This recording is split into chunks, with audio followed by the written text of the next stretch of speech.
Madame, monsieur, bonsoir. Plus de 12 000 morts et près de 35 000 blessés. 4 jours après le tremblement de terre, la Turquie continue toujours de compter ses victimes. Pour se rendre compte de la situation et du travail des Belges sur place, le ministre des Affaires étrangères Louis Michel et son collègue de la Défense André Flahault se sont rendus à Koltchouk cet après-midi. Philippe Godin et Marie-France Buchan les ont suivis. Des routes quasiment impraticables ou embouteillées, c'est donc par hélicoptère que nos deux ministres sont arrivés d'Istanbul sur la base de Koltchouk. Le consul général, M. Van der Eyck, les accompagne. Première halte, la base militaire. Poignée de main et réconfort aux pompiers de Harelbeke, ils étaient les premiers arrivés en Turquie. Ensuite, une visite de courte durée aux militaires belges. Une rencontre superficielle, un planning strict de ministres est difficilement compatible au chaos qu'il règne ici.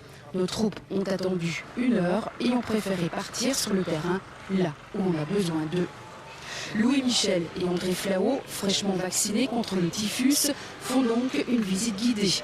Une visite un peu trop propre, trop nette, décidée par le consulat. Mais qu'importe, la volonté de bouger existe. Il est important que nous soyons ici pour aussi, quelque part, transmettre des demandes précises au niveau des communautés européennes, au niveau de notre pays, au niveau de nos collègues dans les autres pays européens, pour bien leur faire comprendre que la solidarité internationale est absolument indispensable dans un cas comme celui-ci et qu'il ne faudra pas lésiner sur l'aide ou sur les moyens à apporter et à mettre à la disposition des populations locales ici. Ça leur fait plaisir de nous voir, en tout cas, parce qu'ils ne sont pas seuls.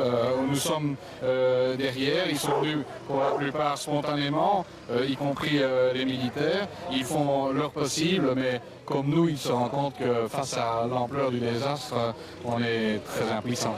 Ultime rencontre, les pompiers du Hainaut. Ils puisent dans leur dernière réserve et n'ont pas assez de mots pour expliquer ce qu'ils ont vu.